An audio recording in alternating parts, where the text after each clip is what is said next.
improper disposal of trash has always been a problem, but there's more to it than just littering. Even trash that is disposed of legally causes a lot of problems. The Austin Community Landfill currently accepts approximately 2,000 tons of waste each day. According to the data compiled by the Texas Commission on Environmental Quality, each resident generates more than 6.5 pounds of trash every day. This is a graph created by the EPA showing the percentages of types of municipal trash in the United States.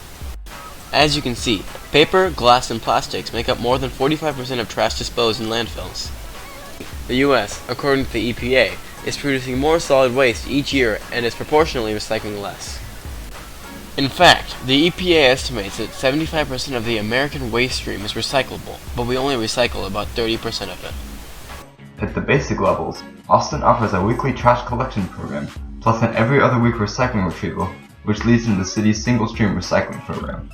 Austin also uses methane from landfills to run power plants, preventing an otherwise harmful greenhouse gas from escaping to the atmosphere, where it would contribute to the greenhouse effect. This is seen in the case of the Nacogdoches Power Plant, which takes methane gas from Austin and San Antonio to produce its power. Austin also offers a weekly curbside composting collection program, which services some parts of the city. The program takes various organic waste, ranging from food scraps to yard trimmings, even to paper that come in contact with food, which would not ordinarily be recyclable. One common mistake people make is to leave the caps on bottles. Bottle caps are not recyclable and often trap contaminants, preventing recycling of bottles and other plastics. Bottle caps should instead be removed and containers should be empty and rinsed. No contamination is allowed in recycled materials, so no food-soaked containers like pizza boxes may be recycled. Trash causes countless environmental problems. For example, plastic is one of the most harmful materials for the environment, and it is plentiful. Enough plastic is thrown away each year to circle the Earth 4 times. Even that staggering number is only about 10% of our total generated waste. The majority of disposed plastic goes to a landfill. When plastic is buried in landfills, it leaks dangerous chemicals into groundwater.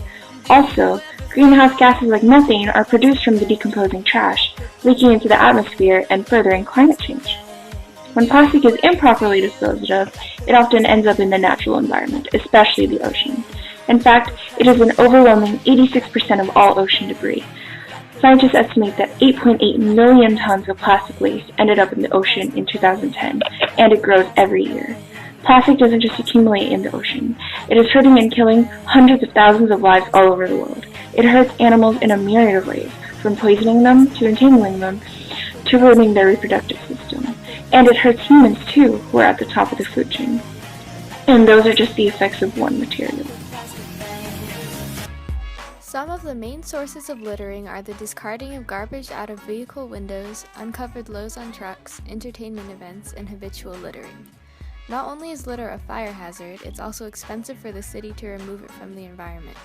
In addition, it smothers plants and contaminates groundwater with chemical runoff. A large amount of the world's trash, more than 40%, is disposed of by burning.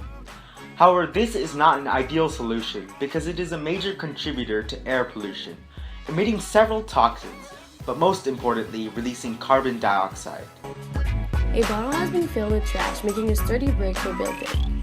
Cases have been documented in Nigeria and Guatemala, using the same bricks that were being built before you. These bricks were used to create housing for the many people in these countries. In Guatemala and Nigeria, these plastic bottles were a source of pollution to the environment. These bottles were taken from the environment and used to create this housing that proved extremely effective. Not only did it remove bottles, but it can also be compacted with trash, making otherwise deadbeat trash that would slowly rot in landfills, of use to society as a whole. This gives cheap and affordable housing. With the Austin experiencing a population boom, trash could be used to create extremely cheap and effective low-income housing.